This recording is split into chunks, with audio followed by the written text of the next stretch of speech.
ఏం చెప్పిందో నీకెరక చెప్పొచ్చు. ఎన్డీఎస్ఏ ఇగో ఈ లక్ష్మీ బరాజులో మొత్తం పూర్తి స్థాయిలో దీన్ని రీసెర్చ్ చేయకుండా, దీన్ని అధ్యయనం చేయకుండా, దీన్ని రిపేర్ చేయకుండా నీళ్లు నిలబెట్టద్దని చెప్పొచ్చు. నేను ఒక్క సుక్క కూడా నీళ్ళు నిలబెట్టాలని చెప్పట్లేదు. పోతున్న నీళ్ళు అవి, ఇప్పుడు ఈ కరుణలే పోతున్న నీళ్ళు అవి. నేను చెప్తున్నట్టుగా ఆ పాయింట్కు వచ్చే పోతాయి ఆ నీళ్లు, లో లెవెల్ పాయింట్కి వచ్చే పోతాయి నీళ్లు, కానీ లిఫ్ట్ చేయమంటున్నాం మీరు అంటున్నారు. దీన్ని అడ్డం పెట్టుకొని రైతుల జీవితాలతో చెలగాటమాడే ప్రయత్నం చేస్తే ఇలా ఖబర్దారని చెప్పి హెచ్చరిస్తాను.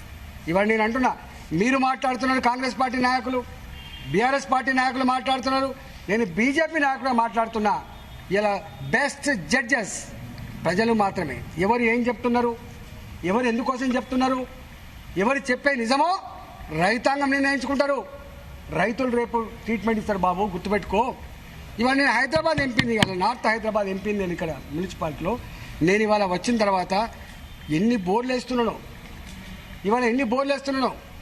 575 MLD తాగే నీళ్లు కావాలి రోజుకని చెప్తున్నా కదా. ఇవాళ 105 MLD నీళ్లు తక్కువ ఉన్నాయని చెప్పి నేను చెప్పట్లే. జేఎస్ రంజన్ ఎవరో రివ్యూ చేస్తే ఇవాళ నిన్న చెప్తా ఉన్నాడు. 105 MLD నీళ్లు ఇవాళ ఉస్మాన్ సాగర్ వాడుకున్నా, ఇవాళ మంజిరా వాడుకున్నా, గోదావరి ఇవాళకి కొంత నీళ్ళు ఇచ్చినా, కృష్ణానది కొంత నీళ్ళు ఇచ్చినా, ఇంకా 105 MLD నీళ్లు, దాదాపు 20% నీళ్ళు తక్కువ ఉన్నాయి హైదరాబాద్కి. హెచ్చరిక చేసిండు. మంజిరా ఇంకో 45 రోజుల వరకే నీళ్ళు ఇవ్వగలుగుతామని చెప్పి హెచ్చరిక చేసిండు. మరి మీరు ఆల్టర్నేటివ్ చూసుకోమంటున్నారు. ఎక్కడి నుంచి తెచ్చిస్తావు నీళ్ళని? ఏదైనా పశువులు కొట్టుకోవడానికి, కరువత్త బయట కొట్టుకోవడానికి? హైదరాబాద్ ప్రజానీకం 1,40,40 లక్షల జనాభా, ఇంకో 40-50 లక్షల జనాభా వచ్చిపోతుంటుంది. 2 కోట్ల జనాభా. ఇది పెద్ద గొప్ప సిటీగా, గొప్ప నగరంగా మనం చెప్పుకుంటాం. ఇక్కడ ఇంత ఐటీ హబ్గా చెప్పుకుంటాం, పరిశ్రమల హబ్గా చెప్పుకుంటాం. మరి ఈ హబ్లో రేపు తాగే నీళ్ళ సమస్య వస్తే ఎట్లా అంటున్నాం. తప్ప అని చెప్పి అడుగుతున్నాం. మేము ఆలోచన చేయండి విజ్ఞులుగా. ప్రభుత్వంలో ఉన్న వాళ్ళు మీరు కదా, చేసే స్థాయిలో ఉన్న వాళ్ళు మీరు కదా, ఆలోచించాల్సింది మీరు కదా. అవసరమైతే రిటర్న్ ఇంజన్తో మీటింగ్ పెట్టు కదా, నీ డిపార్ట్మెంట్తో మీటింగ్ పెట్టు కదా. నీకు అఖిలపక్షం పెట్టే సంస్కారం లేకపోవచ్చు, ఇతర పార్టీల కంటే కూడా నీకు ఎక్కువ అనుభవం ఉండొచ్చు, నాలెడ్జ్ ఉండొచ్చు. మేము కాదంటలేం, నువ్వు మేధా సంపత్తి ఉండొచ్చు.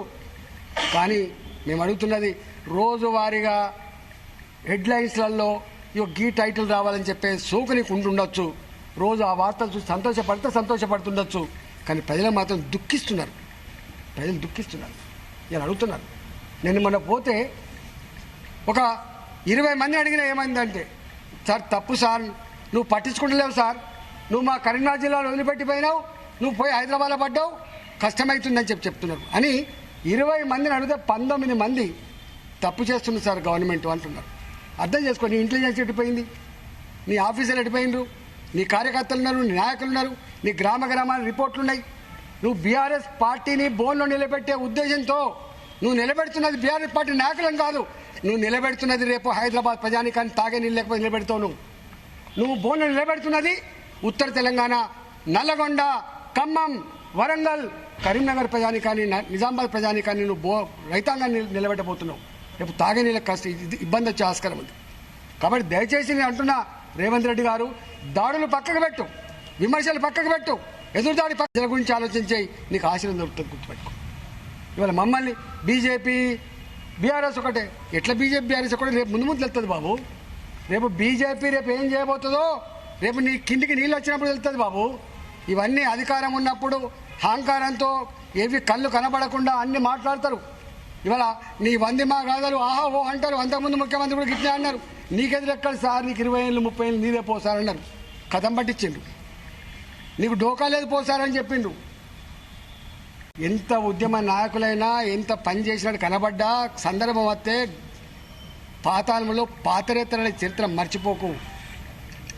నేను అంటున్నా, నా మీద మాట్లాడు కాదు, నువ్వు ప్రజలతో మాట్లాడు, ఇంజనీర్తో మాట్లాడు, కాంట్రాక్టర్తో మాట్లాడు, పని చేయించే ప్రయత్నం చేయి. ఇవాళ నిజంగా నేను అంటున్నా, ఒక్క పంటేస్తే రైతు సైకాలజీ ఎట్లుంటుందంటే, చివరికి పొట్ట మీదకి వచ్చినప్పుడు నీళ్ళు లేకపోతే, ఈనంగా నీళ్ళు లేకపోతే వచ్చే పంట 30,000 పంట అయినప్పటికీ కూడా 3 లక్షల రూపాయలు పెట్టి బాధిత అవుతాడు. దట్ ఈస్ ఫార్మర్ అంటోడు వ్యవసాయం చేస్తాడు, బిజినెస్ గురించి ఆలోచించాడు, లాభ నష్టాల పట్టిక గురించి ఆలోచించాడు. కళ్ళ ముందే తను వేసిన పంట ఎండిపోతే చేతికి రాకపోతే దుఃఖిస్తాడు రైతు. గది రైతు సైకాలజీ.